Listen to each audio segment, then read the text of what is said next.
Hello students, स्वागत है आप सभी का इस वीडियो में। स्टूडेंट्स, आज हमारा टॉपिक है गतिज ऊर्जा। स्टूडेंट्स, जो यांत्रिक ऊर्जाएं होती है मुख्यतः दो प्रकार की होती है। एक होती है स्थितिज ऊर्जा, एक होती है गतिज ऊर्जा। उन्हीं में से हम आज बात करने वाले हैं गतिज ऊर्जा और गतिज ऊर्जा के व्यंजक के विषय में। स्टूडेंट्स, गतिज ऊर्जा जो होती है वह किसी भी गतिशील वस्तु में नहीं होती है, अर्थात किसी भी वस्तु में उसकी गति के कारण जो ऊर्जा निहित हो, जो ऊर्जा संचित होती है, उसे गतिज ऊर्जा कहा जाता है। गतिज ऊर्जा को या तो के से अकेला व्यक्त किया जा सकता है, के अकेले से, या फिर ई के से भी इसे व्यक्त कर सकते हैं। स्टूडेंट्स, ये सभी जो है स्थितिज ऊर्जा, गतिज ऊर्जा या फिर अन्य ऊष्मीय ऊर्जा, विद्युत ऊर्जा, चुंबकीय ऊर्जा, गुरुत्वीय स्थितिज ऊर्जा, ये सभी ऊर्जाएं ऊर्जा के विभिन्न रूप हैं। चूंकि ऊर्जा का एसआई मात्रक होता है जूल, ऊर्जा का एसआई मात्रक जूल होता है। अतः हम जितनी भी प्रकार की ऊर्जाएं पढ़ेंगे, जितनी भी ऊर्जा के रूप पढ़ेंगे, सभी ऊर्जाओं का एसआई मात्रक जूल ही होगा। ऊर्जा का विमीय सूत्र होता है, ऊर्जा का विमीय सूत्र होता है mL square T minus 2, mL square T minus 2। अतः जितनी भी ऊर्जाएं होंगी, सभी ऊर्जाओं का विमीय सूत्र mL स्क्वायर T माइनस 2 होगा। स्टूडेंट्स, अब हम गतिज ऊर्जा के व्यंजक की बात करते हैं कि गतिज ऊर्जा का व्यंजक क्या होता है। गतिज ऊर्जा का व्यंजक होता है E के बराबर 1/2 mv का वर्ग, अर्थात किसी भी वस्तु की गतिज ऊर्जा, किसी भी वस्तु की गतिज ऊर्जा उस वस्तु के द्रव्यमान और वस्तु के वेग के वर्ग के गुणनफल का आधा होती है। किसी भी वस्तु की गतिज ऊर्जा वस्तु के द्रव्यमान तथा वस्तु के वेग के वर्ग के गुणनफल का आधा वस्तु की गतिज ऊर्जा कहलाती है। इस व्यंजक को हम अब सिद्ध करेंगे कि E के बराबर 1/2 mv का वर्ग होता है। हम मान लेते हैं कि कोई m द्रव्यमान की वस्तु है। व्युत्पत्ति,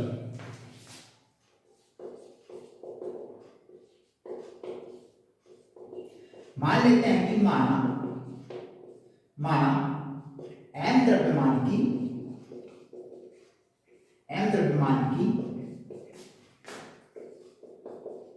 कोई वस्तु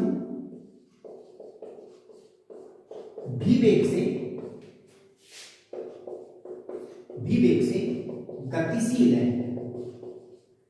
गतिशील है। अब वस्तु यदि गतिशील है और हम उस पर F बल लगाकर रोकें, F बल लगाएं तो वह वस्तु रुक जाती है। मान लेते हैं कि वस्तु पर F बल लगाने से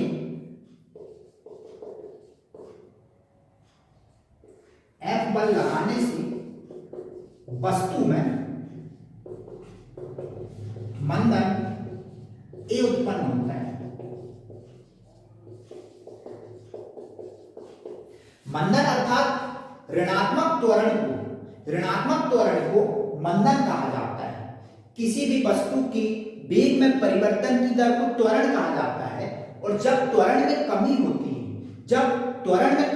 अर्थात माइनस त्वरण जो होगा, ऋणात्मक त्वरण, उसे मंदन कहा जाता है। मतलब कोई गतिशील वस्तु हो, उस गतिशील वस्तु को यदि रोका जा रहा है, तब उस वस्तु के वेग में कमी आएगी। वस्तु के वेग में कमी आने के कारण से वस्तु के त्वरण में कमी आती है, अर्थात उसे हम मंदन कहते हैं। और मंदन ऋणात्मक त्वरण होता है, जिसे हम मान सकते हैं कि A है। तब वस्तु में त्वरण A उत्पन्न होता है, तब वस्तु d दूरी तक विस्थापित होकर रुक जाती है। जैसे ही वस्तु पर F बल लगाएंगे, वस्तु d दूरी तय करने के पश्चात रुक जाएगी। तब वस्तु द्वारा किया गया कार्य, तब वस्तु द्वारा किया गया कार्य, वस्तु द्वारा किया गया कार्य का सूत्र होता है बल गुणित बल की दिशा में किया गया विस्थापन, अर्थात कार्य बराबर बल गुणित विस्थापन, यह इसका फार्मूला होता है।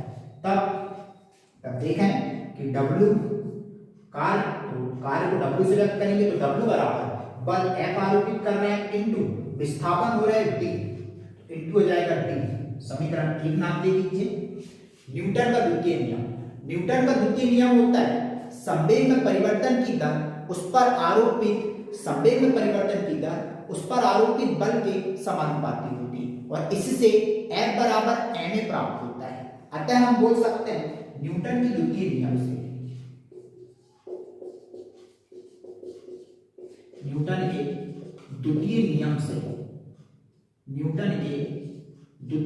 से F बराबर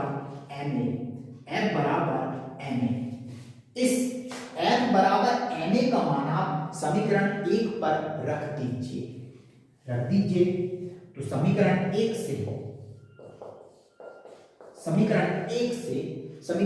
से हो जाएगा W बराबर F का मान ma इंटू D, W बराबर ma इंटू D, इसे नाम दे दीजिए समीकरण 2।